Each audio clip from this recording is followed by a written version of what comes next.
नमस्कार, मैं हूं मृत्युंजय कुमार झा।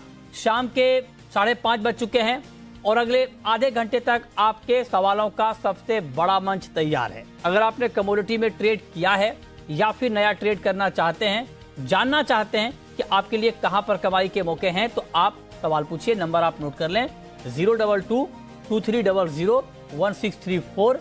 इसके अलावा आप 022-2300-1635 पर भी अपना सवाल पूछ सकते हैं।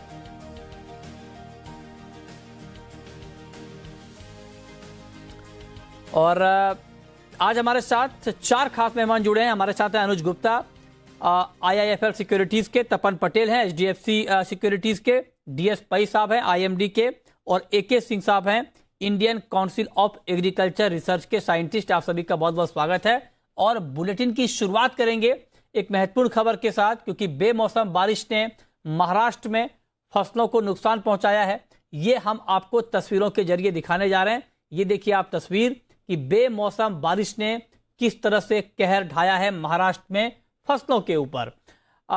अंगूर की फसल को नुकसान पहुंचा है। प्याज की खेतों की तस्वीर आप देख पा रहे हैं, वहां पर भी नुकसान की खबरें आ रही हैं। और गन्ने पर भी बेमौसम बारिश की मार पड़ी है। और पिछले 2 दिनों से महाराष्ट्र के ज्यादातर इलाकों में बारिश हो रही है। इससे खेतों में खड़ी फसल को नुकसान पहुंचने की आशंका जताई गई है। तो पहला सवाल DS पई साहब आपसे यही कि क्या अभी कुछ और बेमौसम बारिश की मार झेलनी पड़ेगी सर? आज हेलो जी पई साहब। तो आज थोड़ी आइसोलेटेड बारिश हो सकती है। उसके बाद कल के बाद जो वेक्सपेल हमें कल मिला था गुजरात, नॉर्थ मध्य प्रदेश, महाराष्ट्र, कोंकण में सभी जो था, वो कल से कम होना शुरू होगा।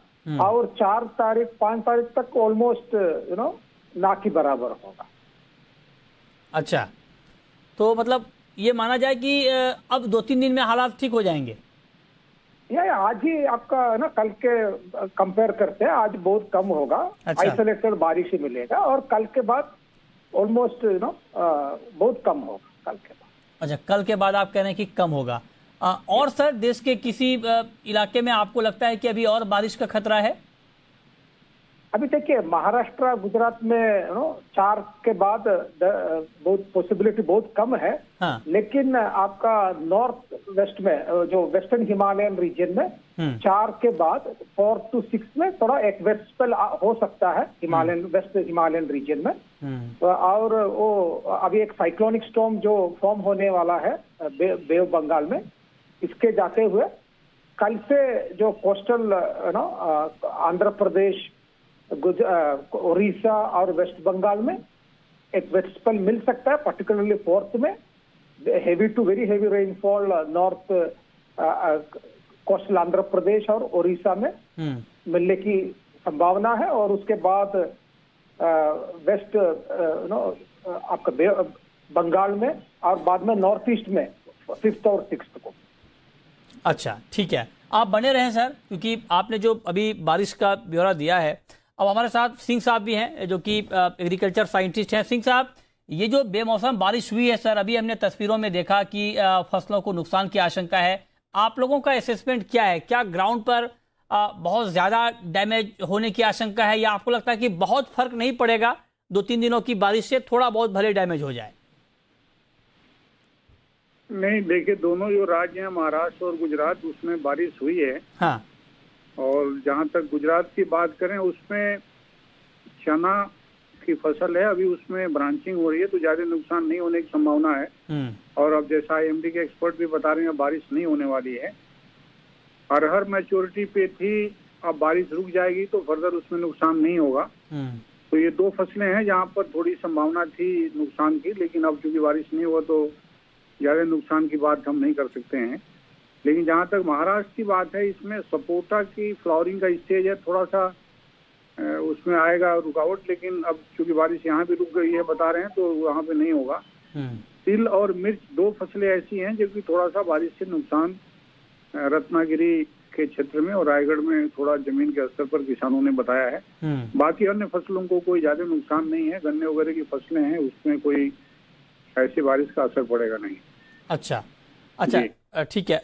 तो सर अगर ओवरऑल क्रॉप का असेसमेंट किया जाए तो क्या मतलब अगर हम ये कहें कि जो खड़ी फसलें हैं अभी खेतों में जिसकी हार्वेस्टिंग होनी है, वहां पर किस तरह का डैमेज आप देख रहे हैं सर?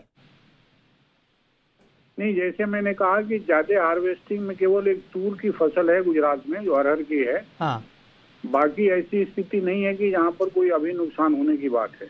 अच्छा, ज्यादा नुकसान होने की बात नहीं है, जो हमें फिट से लोगों ने बताया है, कृषि विज्ञान केंद्रों के एक्सपर्ट्स ने जो जिले स्तर पे किसानों के साथ काम कर रहे हैं। कॉटन को कोई डैमेज सर? खड़ी फसल जी, कॉटन की फसल को नहीं, कोई विशेष नहीं डैमेज हुआ है। उसकी पिकिंग तो कई हो चुकी है। तो एक पिकिंग की बात है, एक दो पिकिंग और होनी है, तो उसमें कोई ज्यादा संभावना नुकसान का नहीं है। अच्छा, ये आपने बहुत महत्वपूर्ण बात कही सर, आप बने रहें। पई साहब, एक सवाल आपसे मेरा और होगा कि आपने जो बताया कि अभी देश के अलग अलग इलाकों में, तो वहां पर अगर बारिश होती है सर तो उसकी इंटेंसिटी कितनी होगी? क्या बहुत ज्यादा बारिश होगी या छिटपुट बारिश होगी? इसका क्या अनुमान है सर? देखिए, अभी जो मैं बोल रहा था वेस्टर्न हिमालयन रीजन में, वो तो आइसोलेटेड टू मॉडरेट रेनफॉल ही होगा। और लेकिन जो उड़ीसा और कोस्टल आंध्र प्रदेश में मैंने बताया साइक्लोन 4 तारीख को उसके आसपास आने वाला है, तो उधर थोड़ा heavy to very heavy rainfall होने की संभावना। अच्छा, ठीक है। तो अब सिंह साहब ये जो बता रहे हैं अभी डीएस पई साहब आईएमडी के कि जो वेस्ट हिमालयन का जो रीजन है वहां पर छिटपुट बारिश होगी, उड़ीसा के आसपास में साइक्लोन की वजह से तेज बारिश होगी, इसका कोई असर होने की आशंका आपको दिख रही है अभी से? नहीं, जो छिटपुट बारिश होगी तो देखिए उस समय तो कोई ज्यादा नुकसान होने की बात नहीं है अभी। क्योंकि जो धान की फसल है ज्यादातर कटने की स्थिति में, थोड़ा सा धान बच गया है। जो ईस्टर्न पार्ट है उसमें जरूर धान थोड़ा लेट हार्वेस्टिंग होती है, वहाँ थोड़ा असर पड़ सकता है। अदरवाइज जो हिमालयन वेस्टर्न रीजन है यहाँ तो कोई नुकसान होने की संभावना मैं देख नहीं रहा हूँ। अच्छा, ठीक है। बहुत शुक्रिया सिंह साहब आपका और डीएस पई साहब आपका हमारे साथ जुड़ने के लिए और इस खबर पर डिटेल में बातचीत करने के लिए। चलिए आगे बढ़ते हैं और अब हम बात करते हैं एग्री कमोडिटीज की, जहां पर आज चौतरफा गिरावट, तेज गिरावट का माहौल हमने देखा है। सबसे ज्यादा गिरावट हमने ग्वारसीड और ग्वारगम की कीमतों में देखा है। 6% ग्वारगम के दाम गिरे हैं और ग्वारसीड का भाव भी 4% लुढ़का है। हमारे साथ अनुज गुप्ता हैं और तपन पटेल हैं, आप दोनों का बहुत स्वागत है। अनुज जी बताइए कि ये गिरावट क्यों है, इतना पैनिक मार्केट में, एग्री मार्केट में? मित्र जी गुड इवनिंग। देखिए, एक तो रीजन जो है वो क्रूड के भाव हैं, क्योंकि क्रूड के अगर हम देखें तो ऑलमोस्ट भाव 15% नीचे आते हुए दिखाई दिए, 3 महीने के लोअर लेवल पर दिख रहे हैं, तो उसकी वजह से एक सेलिंग प्रेशर रहा है। दूसरा जो मंडियों के अंदर हम पहले आवक कम देख रहे थे वो यहाँ पर बढ़ती हुई नजर आई है। और तीसरा जो है वेरिएंट की वजह से जो सप्लाईज हैं वो थोड़ी सी यहाँ पर जो है रुकती हुई दिखाई दी है, मीन्स डिमांड जो है वो यहाँ पर कम होती हुई दिखाई दी है, उससे भी यहाँ पे हमने असर आते हुए देखा है और जिसकी वजह से ग्वारसीड और ग्वारगम में एक सेलिंग प्रेशर आता हुआ दिखाई दिया है। हमें लगता है कि अभी और कुछ गिरावट और यहाँ पर आ सकती है। एक्सपेक्ट कर रहे हैं कि ग्वारसीड के भाव नीचे 5400 और ग्वारगम करीबन 9200 तक के लेवल दिखा सकती है। तो ट्रेंड थोड़ा सा नेगेटिव यहाँ पर हुआ है। अराइवल मंडियों में बढ़ी है, जो डिमांड है वो यहाँ पर कमजोर हुई है, जिसकी वजह से भावों में नरमी देखने को मिली है। क्रूड के भावों का भी काफी असर यहाँ पर देखने को मिल रहा है। ठीक है, तपन पटेल साहब आप बताएं, आपका अपना असेसमेंट क्या है, क्यों इतनी गिरावट है और एग्री का मार्केट क्या संभलेगा आप? जी, फिलहाल तो मुझे लग रहा है कि जैसे अरुण ने बताया कि क्रूड का प्रेशर अभी है और खास करके ग्वारगम ग्वारसीड सब पे अभी सेलिंग प्रेशर है। साथों साथ मुझे लग रहा है कि डिमांड की भी यहाँ पे थोड़ी इफेक्ट रहेगी, तो उसके कारण जो है मुझे लग रहा है एग्री मार्केट जो है थोड़ा सेलिंग प्रेशर में रह सकता है। चलिए अब शुरू करते हैं सवाल और जवाब। पहला सवाल है मोनू गुप्ता का, एमपी से हमारे साथ जुड़ रहे हैं। पूछिए गुप्ता जी, नमस्कार। हेलो जी जी पूछें। सर मैं किसान हूँ सर, मध्य प्रदेश से सर। मेरे पास 10,000 का भाव सर कब आ, क्योंकि सर जब मैंने सर मैंने बुआई की थी सर, जब मैंने तो उस टाइम पे हमने जो बीज खरीदा सर 10,000 के भाव से खरीदा था। अब हम सर वेट कर रहे हैं कि सर 10,000 का भाव कब आएगा। अच्छा। और सर मेरे पास 100 क्विंटल माल है फिजिकल में सर। अनुज जी बताइए, 100 क्विंटल सोयाबीन है फिजिकल में और ये जानना चाहते हैं कि भाव आगे बढ़ेगा क्या, 10,000 तक जाएगा क्या? तो बताइए क्या सुझाव, क्या सलाह इनके लिए? मृत्युंजय जी देखिए, जिस तरीके सरकार ने ऑयल मिशन किया है तो लगता नहीं है कि अब दोबारा से वो भाव देखने को मिलेंगे। हालांकि मुझे लगता है कि मार्केट जो है इन रेट पर स्टेबल रहेगा, क्योंकि जिस तरीके से हमने इस बार सोयाबीन की पैदावार देखी है इंदौर में, यूएस और साथ में अगर हम देखें तो यूएस के अंदर भी काफ़ी अच्छी क्रॉप देखने को मिली है। तो डोमेस्टिक और जो फंडामेंटल है वो काफ़ी सपोर्टिव है। मुझे लगता नहीं कि ज़्यादा तेजी आप देखने को मिलेगी। एक्सपेक्ट कर रहे हैं कि भावों में थोड़ी नरमी ही देखने को मिलेगी। तो हमारा ये कि थोड़ा बहुत भी भाव ऊपर आते हैं 7,000 के आसपास तो इनको निकल जाना चाहिए। ज्यादा तेजी हमें लगता नहीं है कि सोयाबीन या एडिबल ऑयल में देखने को मिलेगी। यहाँ पर भाव कुछ नरम ही ट्रेड करते हुए दिखाई देंगे। ठीक है, चलिए अगला सवाल है संजीव का। पूछिए संजीव जी। मैं किसान हूँ, मेरे पास चना है 100 फुटे। अच्छा, चना है, अच्छा आप जानना चाहते हैं, ठीक है।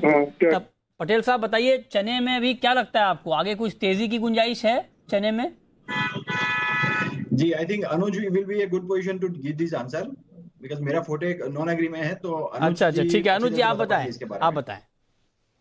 देखिए, चने में जो भाव है वो अगर हम मंडियों की तरफ बात करें तो वहां पर नरम होते हुए दिखाई दिए हैं, क्योंकि इस बार जो बारिश हुई थी और जो सोइंग एक्टिविटी है काफी अच्छी हुई थी।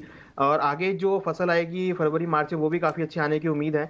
मुझे लगता है कि यहाँ पर भावों में आगे नरमी देखने को मिलेगी। तो तेजी का भी फिलहाल कोई ऐसा सिम्टम नहीं दिख रहा है जिससे कि भाव ऊपर आते हुए दिखाई दे। हमारा व्यू है कि चने में और जितनी भी दालें हैं सभी में ही भाव नरम होते हुए दिखाई देंगे। ठीक है, लखन लाल हैं राजस्थान से हमारे साथ जुड़ रहे हैं इस वक्त। पूछिए लखन लाल जी। सर मस्टर्ड पर चाहिए। मस्टर्ड पर, अच्छा अनुज जी बताएं मस्टर्ड में क्या किया जाए? भी सेम ही व्यू है, क्योंकि यहाँ पर भी अच्छी सोइंग हमने एक्टिविटी देखी है और इसकी भी क्रॉप आने वाले 1 महीने में स्टार्ट होती हुई दिखाई देगी। तो उससे भी हमें लगता है कि भावों में एक नरमी देखने को मिलेगी। तो पूरा ही एडिबल ऑयल पैक अगर हम बात करें, चाहे सोयाबीन हो, चाहे रिफाइंड हो, चाहे मस्टर्ड हो, सभी में हमें लगता है कि भाव नरम होते हुए दिखाई देंगे। ठीक है, ओके। क्रूड का मार्केट, तपन पटेल साहब, आज का दिन बहुत अहम है। आज ओपेक की मीटिंग है, ओपेक प्लस की। क्या आपको लगता है कि उससे पहले क्रूड में कोई ट्रेड लिया जाए?